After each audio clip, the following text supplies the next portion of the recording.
Y como lo anunciamos, ya está con nosotros el doctor Ramiro Aguilar, después de hacer algunas cosas y poderlo tener por la vía telemática, porque la situación de los cortes de energía es difícil tener a todos los invitados que siempre tenemos aquí en el programa.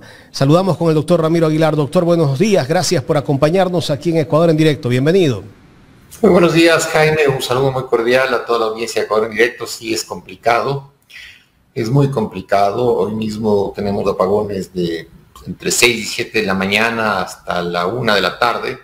Son apagones de 5 horas en horario laboral.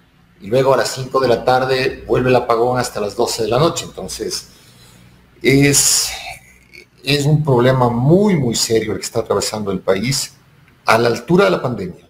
O sea, dejando de lado, desde luego, el riesgo físico, pero el golpe económico y el golpe que está recibiendo anímicamente el país es muy fuerte. No es agradable estar sin energía eléctrica todo el día, Jaime. Uno se neurotiza porque no puede trabajar, porque el país camina lento, porque si usted tiene energía, las repetidoras de los celulares o de internet no tienen energía y se complica la comunicación. Son horas muy oscuras, literalmente, aquí ya no hay metáfora, literalmente las que está viviendo el país. Estamos viviendo la época del 90, me parece, ¿no? Totalmente. Pero no con el número de horas de apagones. Porque en ese tiempo no teníamos celular y nos quedamos sin celular, ¿no? Nos quedamos sin celular y hasta sin internet, porque se te apaga el aparato ese que reparte el internet en casa y ya no tienes internet. Volvimos a los 90 además por la incertidumbre, Jaime. Es decir, en los 90, a finales de los 90, el dólar fluctuaba y la gente veía cómo perdía poder adquisitivo su salario en sucres. Y variaba la cotización del dólar día a día. Y hoy la angustia es otra. La angustia es ver si tiene energía para poder trabajar, para poder comunicarse.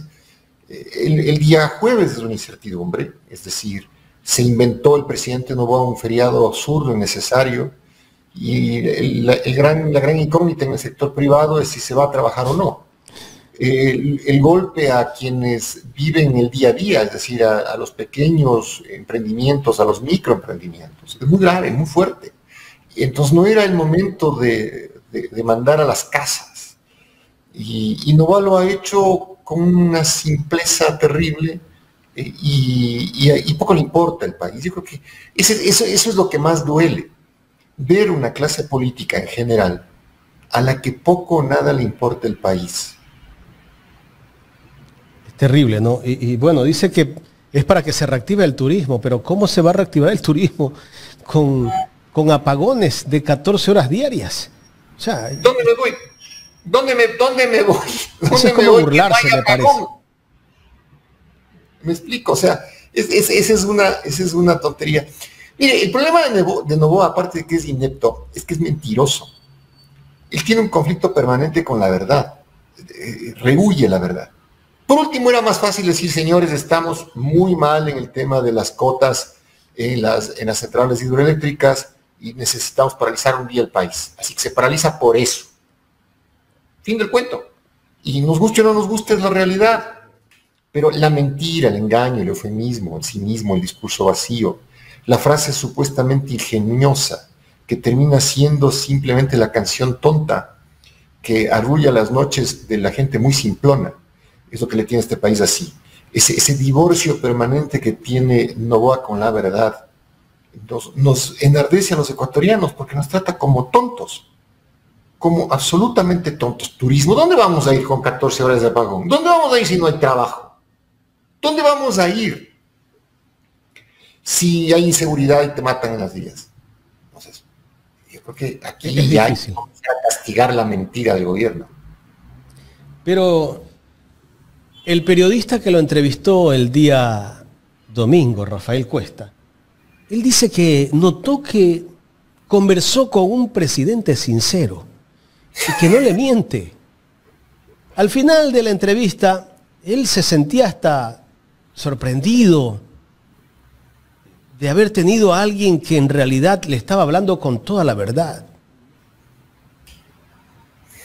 Mire, Jaime, Rafael Cuesta entrevistó a su sueldo.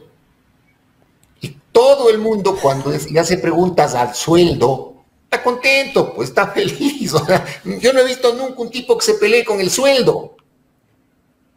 Y eso le pasa a Cuesta. Cuesta entrevista a su sueldo. Entonces a Cuesta no se le puede pedir ni profundidad en las preguntas, ni agudeza en el análisis, ni mayor reflexión en el momento histórico que está viviendo el país. Cuesta estaba entrevistando a su sueldo y hasta donde yo sé, nadie se pelea con su cheque, con su sueldo. Sí, porque en realidad no cuestionó casi que en ningún momento al presidente de la República. Terminaba dándole la razón a todo lo que decía Noboa. Más vale hasta lo ayudaba. Pero Jaime, a ver, recapitulemos un poco. En esa entrevista, Noboa dice algunas cosas que son muy interesantes. La primera dice, oigan, nosotros encontramos un país quebrado, con las cagadotas que habían hecho otros gobiernos. Vimos el tema de la vulgaridad. La pregunta que yo le habría hecho es, oiga, don Noboa, ¿y usted cuando fue candidato, acaso no sabía la gravísima situación económica y política y energética en la que dejaba al país del gobierno de Lasso? ¿Acaso usted no sabía, don Noboa, que su gobierno era un gobierno en mitad de periodo producto de la renuncia del presidente, llamada muerte cruzada? O sea, ¿usted qué creyó? ¿Que le convocaban a elecciones para pasar un carnaval? Y si no sabía las cifras, bastaba una semana en el gobierno como mucho para saber las cifras. Que no tenían para pagar ni 15º sueldo. Entonces eso evidencia lo que hemos dicho muchos y que a Noboa no le gusta, y es que el señor es un accidente de la democracia. Es un presidente que es consecuencia del azar criminal desatado después de la muerte de Villavicencio. En condiciones normales, el propio Noboa debió haber sabido que no iba a ganar la presidencia nunca, entonces estaba ahí dedicado al hueveo, escogió una candidata a la vicepresidencia sin mayor análisis, pero claro, hay gente a la que a veces se le asoma la Virgen. Sí, a veces se le prende la vela por el lado que no tiene cabo. Eso le pasó a Noboa y terminó siendo presidente de la República, pero la irresponsabilidad es no haberse dado cuenta del país que recogía a la semana de hacer gobierno y poner un equipo de trabajo a la altura de la crisis que tenía. La segunda cosa que dice es que él salvó la dolarización. Jaime, el Ecuador tiene apagones de 10 y 12 horas diarias. El Ecuador tiene una contracción 14 horas. En el primer semestre del año tiene una contracción del PIB expresada por el propio Banco Central. El Ecuador debe ser el cuarto año que no crece su Producto Interno Bruto. No hay turismo. Decrecen las exportaciones. Entonces, el gobierno de Noboa, producto de su ineptitud, es el que está poniendo en riesgo la economía, no la dolarización, la economía de los ecuatorianos y del país. Pero sale con este cuento de que él salvó la dolarización y nos tiene paralizados 14 horas al día. Tercera cosa que dice Noboa es, oigan, pero Jaime, le juro que hay que reprimir un poco el genio, el humor. Pero dijo también que ha saneado la economía del Ecuador. Eso, pero más allá de eso, dice, oigan, estoy hablando con Francia para la posibilidad de tener energía nuclear. Y suelta la mentira muy orondo. Y no hay un periodista al frente que le diga, oiga, pero a ver, desarrollemos un poco el punto, con quién está hablando, qué es lo que plantea, cuál es el objetivo. Mentira, absolutamente mentira. Y sigue siendo, además dice que, bueno, pues si él se metió a la Embajada de México, entonces a él lo que le sobran es arrestos. Le sobran agallas. Pero si este no es un concurso entre gallos de corral. Este no es un concurso entre gallos de corral, de quién canta más alto o quién hace que las gallinas pongan más huevos. Este es un momento durísimo, muy oscuro de la historia del país, donde uno necesita inclusive tender puentes, inclusive llegar a un acuerdo nacional. Porque de esta crisis, Jaime, no vamos a salir en mayo del 25. De esta crisis no vamos a salir después de las elecciones de febrero. El terrible daño que le dejó haciendo al país del neoliberalismo, de Moreno, de Lasso, que además Lasso le está sacando muy gratis, ¿no? O sea, un amigo mío guayaquileño decía una cosa muy cierta. Aquí el que está saliendo de vacaciones con el tema gratis es Lasso. Lasso destruyó al país, renunció con muerte cruzada, que es la renuncia anticipada del presidente, a los casi 3 años, se fue y hasta luego. Y ahora, claro, digamos que todos los faroles del país apuntan a quien está gobernando, pero Lasso la está sacando barata. Un tipo que destrozó al país después de haber estado inca durante 10 años diciendo que él era la alternativa para el país. En ese contexto se da la entrevista de Cuesta con su sueldo o de Noboa con su rol de pagos, como la quiera ver. Entonces, no había ahí ningún tipo de ejercicio periodístico. Pero es doloroso porque el resumen de todo eso es que hay un presidente mentiroso, hay un vacío completo en la presidencia de la República, un vacío enorme, y una clase política ecuatoriana que además está cambiando digamos que el guión. En vez de hablar de la crisis, de la ausencia de política pública, de la necesidad de tratar de exigirle al gobierno que tome medidas en la crisis energética porque va a seguir en el gobierno hasta mayo del próximo año, se han dedicado a insultarse. Se han dedicado a insultarse, a hacer guiños con frases vacías, como lo decía, las frases estas ingeniosas que son la canción de cuna de los tontos. Entonces, el Ecuador está perplejo, anonadado, muy disgustado. Y esto, para enlazarlo con la entrevista que usted tuvo anterior a la mía, yo creo que el enojo nacional ni siquiera se ve hoy en las encuestas, Jaime. Ni siquiera se ve en las encuestas. Yo creo que no existe de los 16 candidatos, incluyendo a la señora González y al presidente Noboa, ninguno que pueda sentir adecuadamente hasta dónde llega el enojo nacional.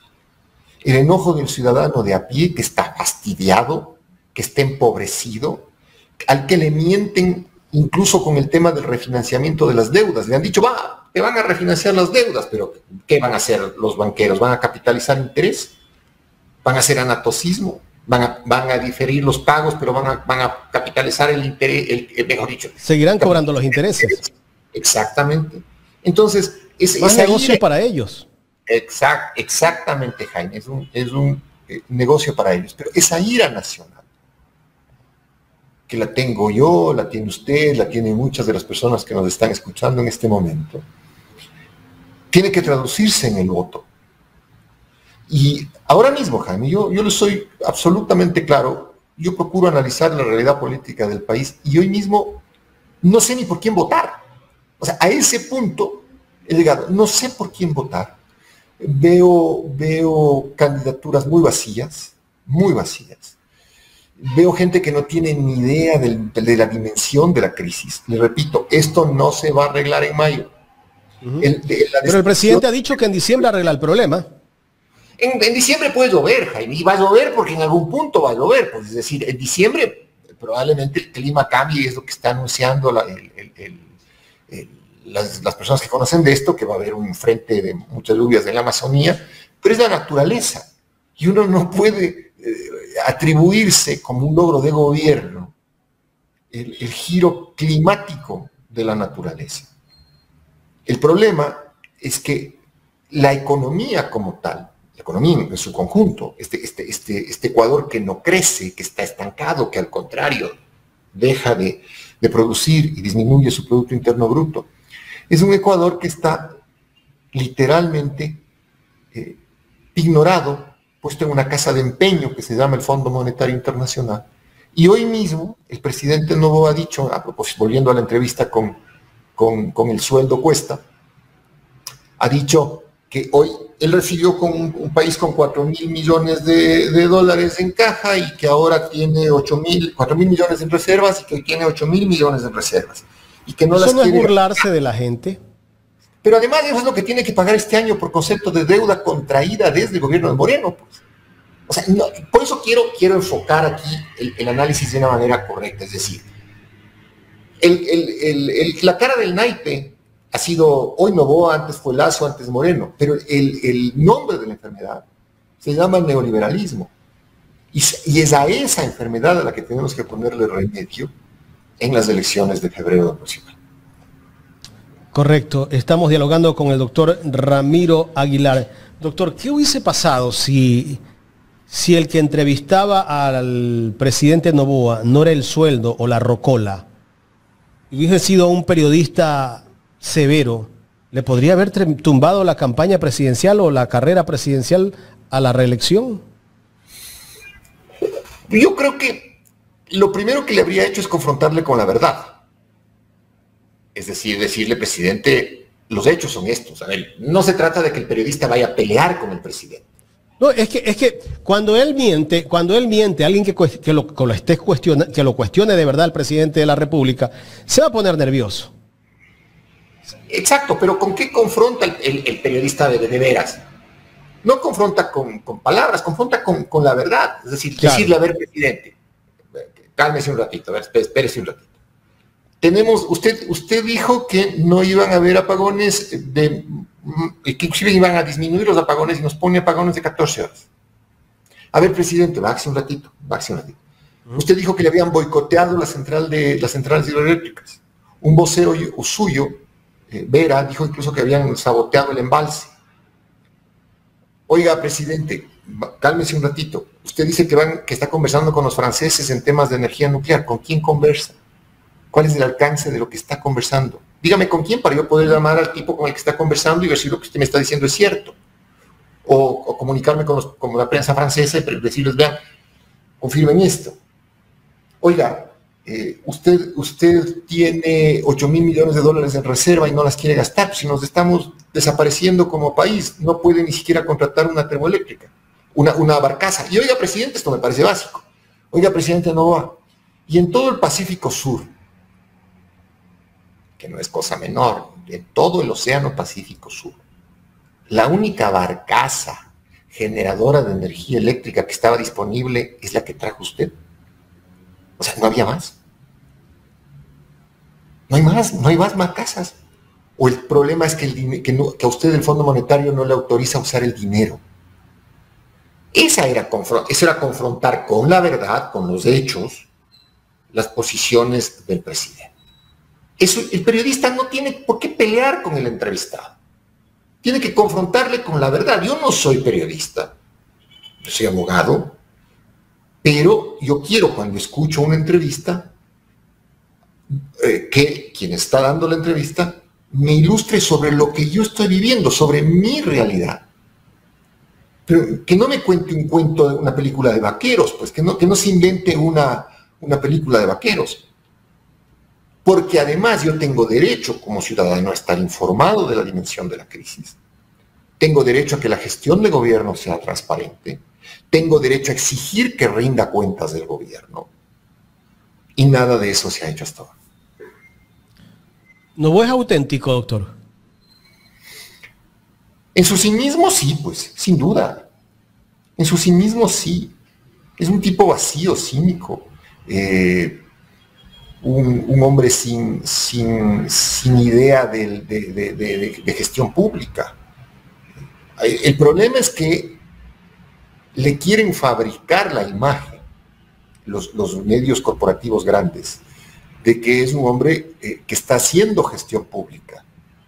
Porque, le repito, durante el gobierno de Lasso no había quien atienda en la ventanilla. Y ahora, en el gobierno de Noboa, el que atiende, que es Noboa, ni oye a los que están en la fila. Él vive su mundo. Pero, ¿qué se le podía pedir? ¿Qué se le podía pedir a un individuo que fue accidente de la democracia? Lo mínimo que al presidente de la República se le puede pedir es responsabilidad en la gestión pública. Pero sí, primero tiene que asumir su condición de presidente. Y yo creo, Jaime, que otro de los problemas que tiene el país es, quite usted los 10 años del expresidente Correa, sáquelos del análisis y analicemos qué peso tiene la banda presidencial en el Ecuador. Porque parte del hecho de ser presidente es sentir el peso de la responsabilidad y del mandato. Quite usted los 10 años de Correa y ¿qué le queda? Le queda un tipo como Lucio Gutiérrez, que es Mister Intrascendencia, pues o sea, el tipo ahí... Hasta una burla. No le importa a nadie es intrascendente. ¿Qué más le queda? Alfredo Palacio. ¿Qué más le queda? Entonces, el problema es que la banda presidencial no tiene peso. No tiene peso, y como no tiene peso, no tiene responsabilidad, cualquier hijo de vecino, cree que es facilito ser presidente. Entonces, Noboa vive esa concepción de la banda presidencial como un disfraz. Entonces, el tipo siempre anda con la banda presidencial para el desfile, para la foto, pero la banda presidencial implica la responsabilidad sobre la vida de 18 millones de personas, y eso es lo que no han hecho ni Moreno, ni Lasso, ni este caballero. En consecuencia, tenemos el desastre nacional que tenemos en este momento. ¿Y qué criterio tiene usted cuando le pregunta a Cuesta al presidente Noboa sobre esa visita que va a hacer a Colombia, donde va a reunirse con el presidente Petro? Y ahí él fue un poco prepotente, no sé si es el término que debo utilizar, soberbio, cuando le dijo que ahora que nos ayude, pues dijo al presidente al presidente Petro, dirigiéndose a él. Es como un poco ir a pedir caridad con una escopeta, ¿no? De esa manera se portó el presidente. Absolutamente impertinente,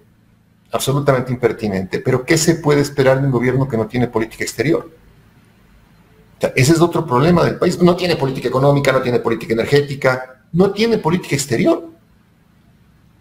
¿Qué es la política exterior? Saber cuál es el rol del país en el contexto de la comunidad internacional. Por eso no debió haberse metido en la Embajada de México como se metió. Y por eso hace esas declaraciones impertinentes en relación con un presidente del cual depende además que podamos adquirir o no energía. No hay política exterior. Ninguna política exterior. Porque Noboa no sabe de nada, o sea, no sabe de energía. Sabrá de bananos, ¿no? Noboa es un tipo... Había una serie de dibujos, una serie animada, no eran dibujos, era una serie animada que veía mi hija Gabriel, cuando era chiquita, hace como 30 años, que se llamaban Los Bananas en Pijamas. Entonces, Noboa es un banana en pijama, pues, en términos de política exterior. Pero meterse en la Embajada de México es como un mérito de su gestión, y eso lo promociona dentro de la campaña electoral o pre-campaña electoral que está haciéndola hace rato. Porque él entiende, y entiende bien, cuál es la dinámica de las personas que están enfermas de odio. Entonces, él quiere anclar su votación dura a los enfermos de odio. Y los enfermos de odio aplauden la toma de la Embajada de México, y aplauden incluso la crisis energética.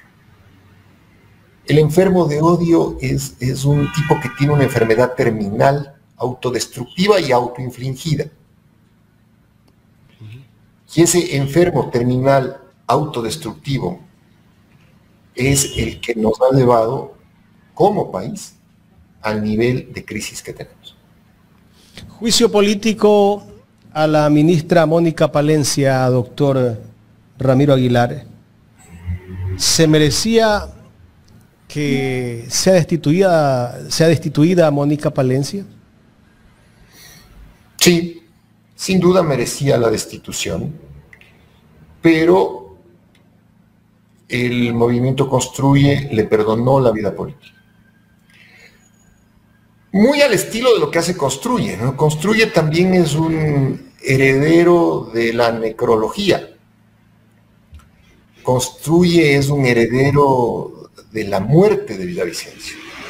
Si el candidato Villavicencio habría llegado a la votación de primera vuelta, probablemente Construye no habría tenido el número de asambleístas que tiene ahora.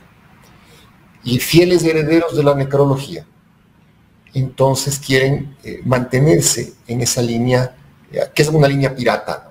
Una línea moralmente pirata, deleznable completamente.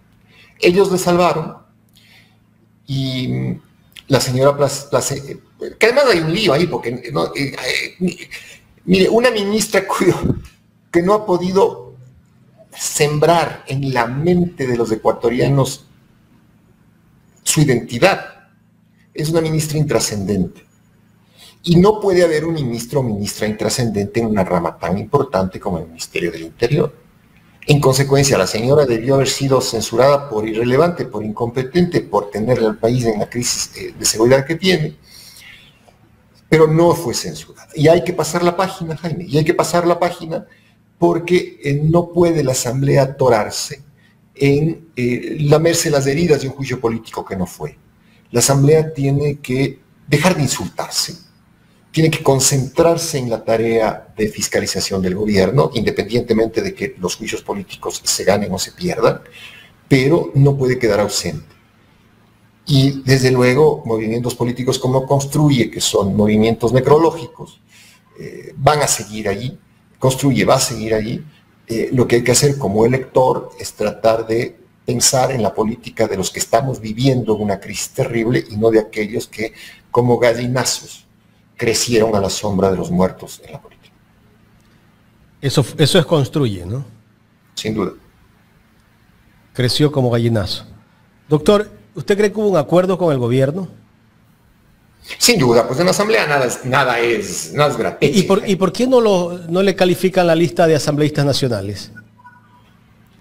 Habrá que ver si finalmente no la califican. Puede ser que ahorita estén haciéndose los estrechos, habrá que ver. El Tribunal Contencioso Electoral, y esto lo he dicho ya algunas veces, Jaime, también se está transformando en un agente político antidemocrático. Lejos de ser una autoridad jurisdiccional en época de elecciones, es un agente político antidemocrático. De forma que en manos de un agente político antidemocrático, corporativo, orgánico, está la elección de febrero. El no calificar la lista nacional de Construye o ver si finalmente la califica, a ver si califica la candidatura de Tópico o no la califica, le da al Tribunal Contencioso Electoral un protagonismo innecesario dentro de la democracia, que también es algo que el Ecuador debe sentarse a pensar. Si es necesario seguir manteniendo estos agentes políticos antidemocráticos. Falta que actúe la fiscal todavía y ver qué pasa con miras de las elecciones de febrero de 2025. Correcto. Doctor, ¿qué criterio merece usted de las organizaciones sociales que en medio de toda esta crisis que está viviendo el país no se pronuncian? Yo no tengo idea, Jaime. O sea, me sobrecoge la resignación con la que estamos tomando los ecuatorianos de esta crisis. Un poco, con mucha ironía ponía yo en X, en mi red social, decía, bueno, aunque sea para tener que hacer, en los apagones salgamos a protestar, pues a manifestar nuestra inconformidad con un gobierno incompetente. Aunque sea con linternas salgamos a protestar.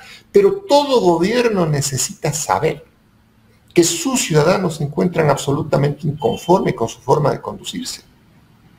Si al gobierno no se le hace saber que hay una enorme resistencia en la población respecto de su ausencia de gestión, entonces el gobierno se va a quedar con la encuesta. Pues si la encuesta dice, no, ahí vamos peleando la segunda vuelta.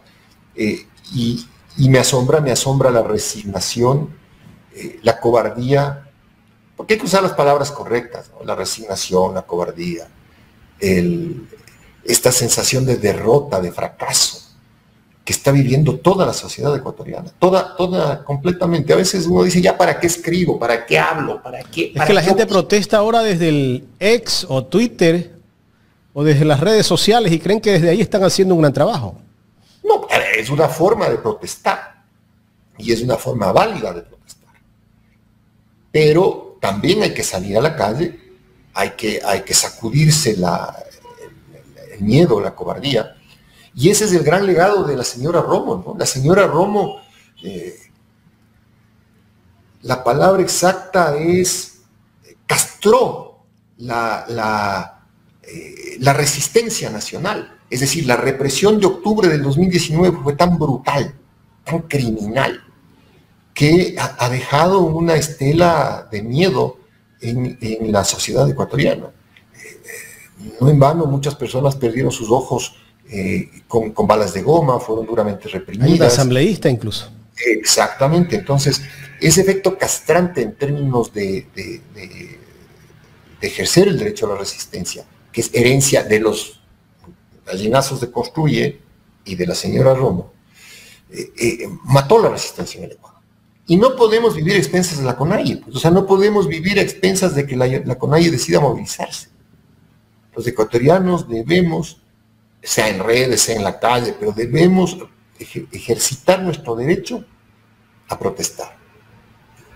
Ejercitar nuestro derecho a protestar, que no es fácil en estas condiciones, Jaime. No es fácil, por el grado de derrota emocional que tiene la sociedad ecuatoriana, por el grado de miedo a la represión que tiene la sociedad ecuatoriana, y por la tristeza aguda, que es una cosa que también hay que reflexionar, ¿no? El Ecuador se ha convertido en un país muy triste.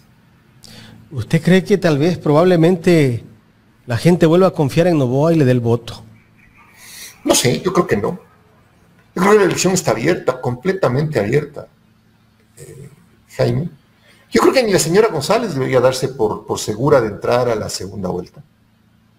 La elección está completamente abierta. Y lo que dijo su invitado anterior es cierto, es decir, los candidatos no están haciendo campaña, están ahí manteniéndose peloteados, están haciendo cascaritas en peloteo, round de sombra en redes sociales. No ha empezado la campaña todavía, pero yo creo que la elección está totalmente abierta. Cuidado con pensar que la Revolución Ciudadana está en segunda vuelta, cuidado con pensar que Noboa está en segunda vuelta. Está abierta. Y están queriendo construir estos gallinazos la idea de que Cucalón es la opción si es que Topic no es calificado por el Tribunal Contencioso Electoral. Y no hay que olvidar. Y está ofreciendo el trabajo por hora. Ayer vi un video que justamente ha subido a su cuenta de ex, que en su gobierno va a tratar de meter el trabajo por hora. Claro, pero no hay que olvidar que Cucalón es candidato de Construye. Y Construye es un movimiento político diabólico. Que Cucalón fue ministro de Lazo, el gobierno que nos ha traído a la crisis. O sea, a Cucalón también le veo muy enjabonado yo en esto. Enjabonado, perfumadito, afeitado. Nadie se acuerda ni de su pasado social cristiano, cuando era el chambelán de Jaime Nebot. Nadie se acuerda de cuando era ministro de gobierno y ahora quiere construir una nueva imagen de este partido diabólico al que se ha ido a meter. Y claro, si es que fracasa Noboa y fracasa Topi, quieren meterle a Cucalón ahí como opción. Y todos los nombres que he mencionado no reflejan otra cosa sino una posición absolutamente neoliberal. Y lo que le tiene destruido al país es el neoliberalismo. Guillermo Lasso tiene cierta influencia dentro de este partido. De Construyen no creo. La señora Romo es la dueña del partido Construye. Pero fue ministro de Lasso, Cucalón. Sí, claro, pero la señora Romo recluta al diablo si es necesario para hacer una campaña electoral y poder tener asambleístas. ¿Y usted no cree que si de repente necesitan billete para la campaña, Cucalón no lo llama Lasso, ayúdanos para la campaña? No sé. En el Ecuador a la final también hay que sincerar esto, Jaime. Hay 5 puertas que se pueden golpear para financiamiento, para gran financiamiento electoral.